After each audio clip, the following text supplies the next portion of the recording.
Hi, this is Joanne May, and I am here to show you a giant mistake and how I fixed it.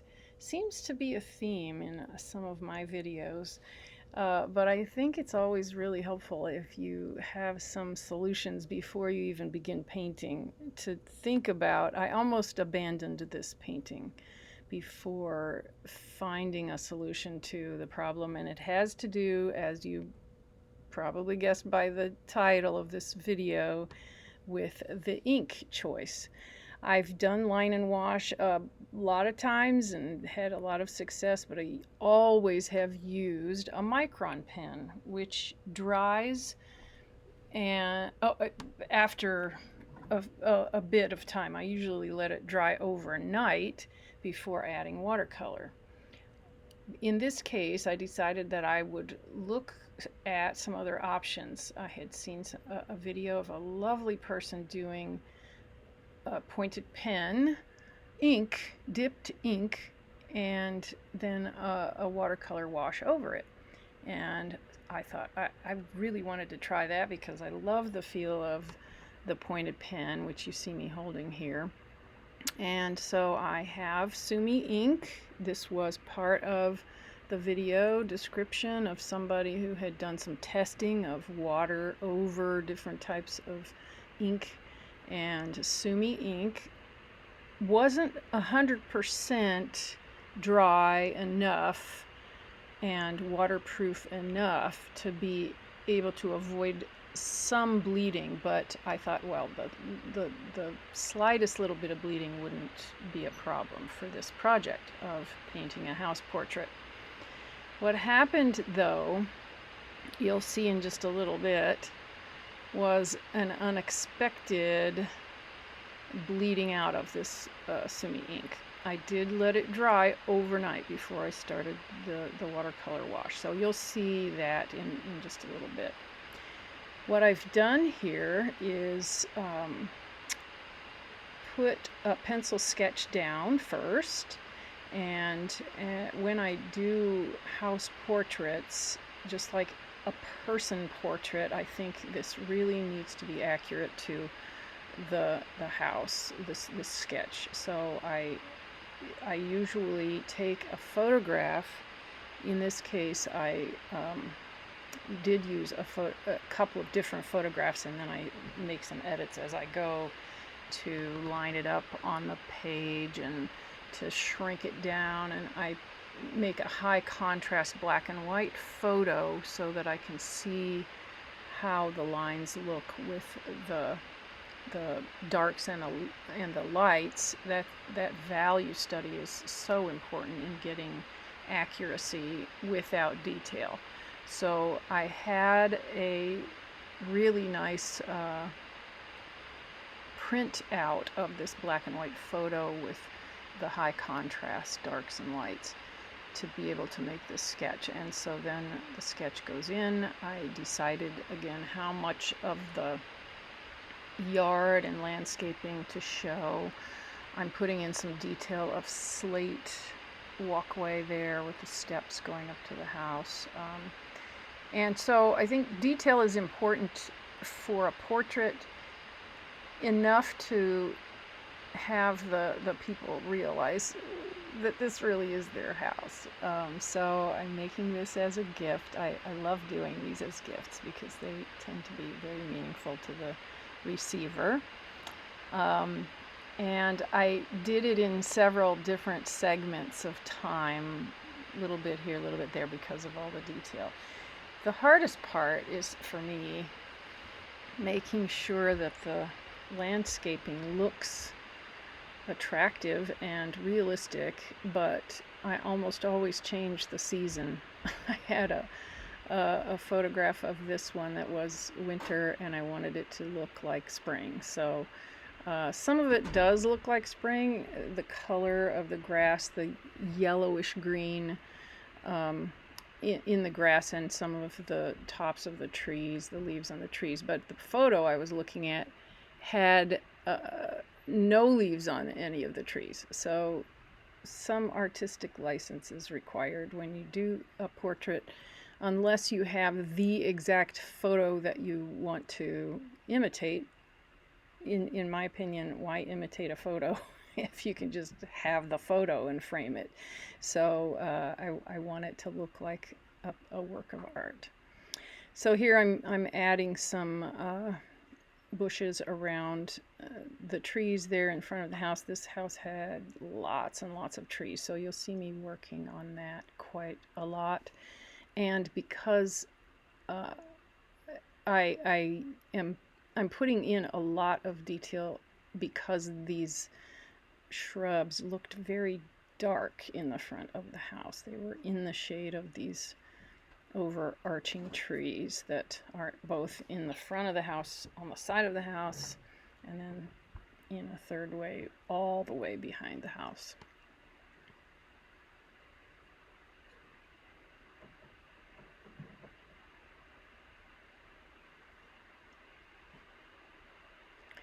The pen that I'm using, you saw the Sumi ink, I believe, there just in the corner of the photo of the video. This is a blue pumpkin Brause nib. It's an old one. I thought, well, if I do calligraphy, it's really important to have a nice sharp tip on the pens, the nibs that are used, because you want to be able to get some very thin upstrokes when you're writing, and then adding pressure as you do the downstrokes gives a thicker look, which makes calligraphy with pointed pen just absolutely beautiful. This worked really well in the first part of the sketch that I'm doing, the outlining of all the lines, the house itself. And then I started having some issues with it. The tips of that sharp point on the nib started to get dull and split just a little bit. I looked at it closer along about here and realized that I was getting a little bit of a bend to the tip of this nib. So you see me having to go over things multiple times. It shouldn't be that way so much, but I kept at it for a while before I changed out the nib to a newer one. This is on 140 pound 100% cotton watercolor paper, which makes it really nice when the color goes in, the wash goes on, and you can do lots with the variations of the color and shadings.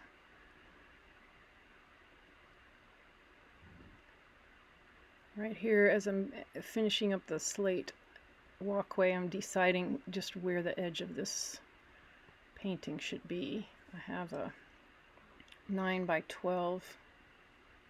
No, actually, this is a quarter sheet. It's a 11 by 15 size.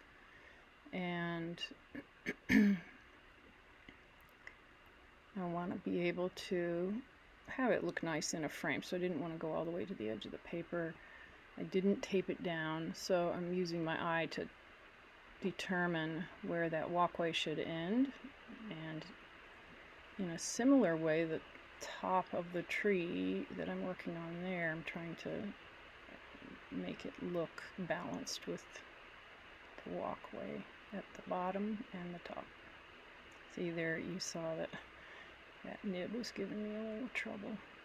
Actually, kind of looks nice to have that type of a line for a tree where it comes and goes. It's a lost and found line. Also, that angular look to those branches is a nice natural look.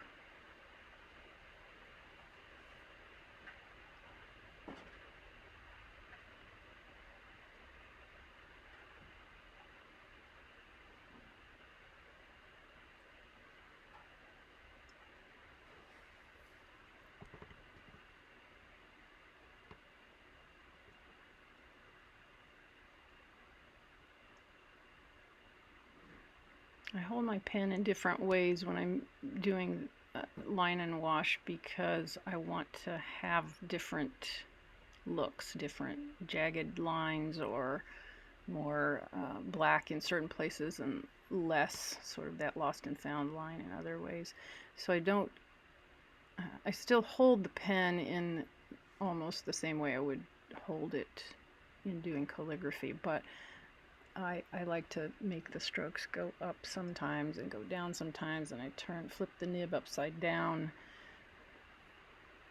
just to try and create variation in the looks of these branches.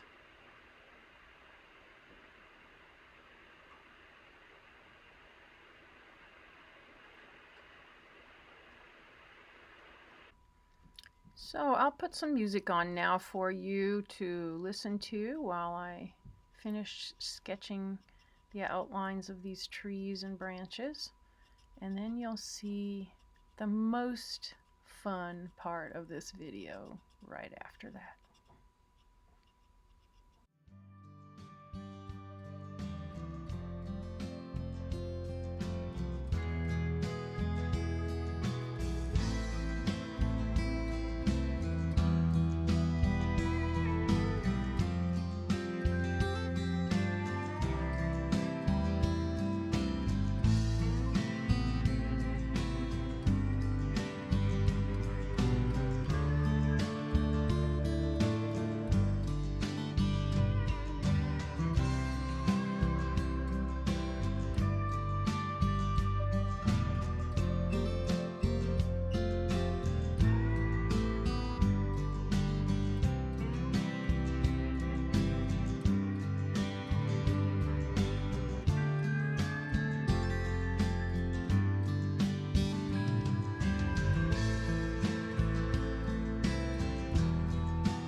So now you see me erasing with my kneaded eraser some of those pencil lines that I had in the initial drawing. Most of the lines got covered up by the ink, but there are a few that I wanted to get rid of before going into the painting.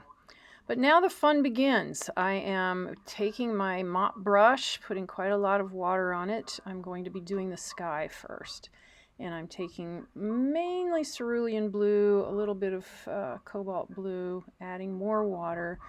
The moisture is mostly in the brush. I'm adding a little bit more now and letting that paint get softened up underneath the brush. So I'm ready to swipe across, and I'm totally expecting that the ink is going to stay put. And I freeze right there. Look what's happening to the ink. So this Sumi ink is bleeding out with the water, even though it dried overnight. At this point, I'm thinking, oh my gosh, I think I'm going to have to start all over again. And I thought, well, let me just see what happens if I keep going. So I'm adding water. I want to have plenty of water, and I'm putting in blue, and I'm thinking I better get this top blue because there's no ink up at the very top in first, and then as my paintbrush goes across the ink, just let it smear, and I may as well put even more water on my brush, because if I don't have enough water, then I'm going to have not enough of that blue showing through. And I'm going very gingerly, very lightly across the ink marks, so I am able to get some blue showing through. And oops, there's one that's just completely black. I just am not sure at this point what's going to happen to this whole painting. But I kept at it and persevered and found out that if I'm really careful about going around the edge of the house, there's the roof of the garage there, and I go in a direction that is going with those ink marks and not so much across, then I can actually get some black and blue, black and blue, black and blue. Now, right at the top of the roof of the house, I had to go horizontally, so again, I got a pretty heavy smear there of the ink. But as I'm doing this, I'm looking at it pretty closely, and I'm realizing that I can still see all of those ink marks, even though they're bleeding out and they're fading out. And the water is pretty heavy there. I'm putting a lot of water on it, and I know that I can probably dab some of it out. I have a pretty hard line on that far left-hand side right there where the black ink smeared across the left side of the trees in the grassy area. Now working this right-hand side, hoping to be able to get more blue in there, and taking it just a little further to the right so that I can cover some of the paper where there is no ink, knowing fully well at this point that I'm going to get a lot of black going across this tree because I had probably more ink in that tree than any other place on the painting. And so I thought, why not just at least keep trying? So I'm going back now to the left-hand side. There's a little space in between two trunks there where I try to get a little blue sky showing through, and I think I did. And now, still not sure that this is going to turn out the way I want it to. Dropped a little bit of water there, just dab that off.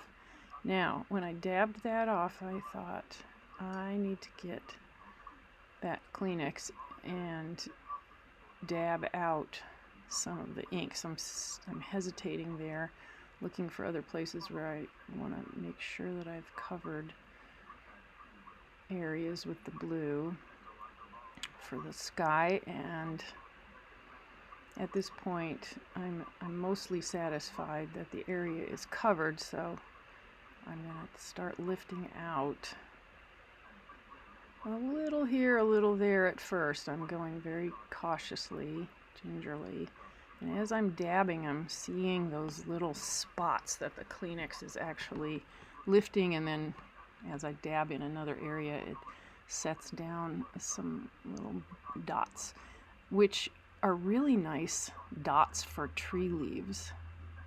It actually is a technique that you can use if you're making trees. Usually just a little corner of a sponge works to do this, but it also can work with a Kleenex or a paper towel. So I'm dabbing out a lot of the black. I can still see the lines, and I'm starting to get hopeful at this point that maybe all is not lost. So my lesson here was, don't go ahead after having watched a YouTube video and just do what you are learning from someone who sounds to be an expert and shows various types of inks. In my case here, I was trying to look for line and wash information, more information than what I had experienced, especially because I hadn't used Sumi ink before. I had found a video where there were all kinds of inks and then washes over the top, and it was timed out with minutes. All of that was really good information, but the conclusion was the Sumi ink is easily painted over with very little bleeding out. My lesson here is, it depends on the type of Sumi ink. I don't know that in that video I paid attention to what the brand was of the ink. So this happens to be Kuretake Sumi ink, which is a beautiful ink. I use it all the time for calligraphy, and I love it for doing line drawings. But line and wash I had never done before, and now I know I will never, if I'm trying to get this kind of a painting, I will never use that again for my lines. But I kind of liked the result here, and so if I am going to want a lot of black and a lot of depth, a lot of deep dark colors, this could be a way to proceed. I still am pretty sure I wouldn't use this ink again. See what you think after you watch now the rest of this video. You'll see me laying in color for the house. It also has ink on it, so I'm going very carefully across the roof now, trying not to touch in too much of that ink. And you'll see me do that throughout the whole rest of the process here, that I'm trying to make sure that I can get coverage of the colors that I want for the roof and for the front of the house. And then also even in the grassy areas, there still is ink there. So I went a little thicker with the colors, a little less water and more color. And I went around those ink lines if I wanted to preserve a more pure color for the various parts of the painting. So once again, I'll put on the music and have you just watch along if you like.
And here we are with the final painting.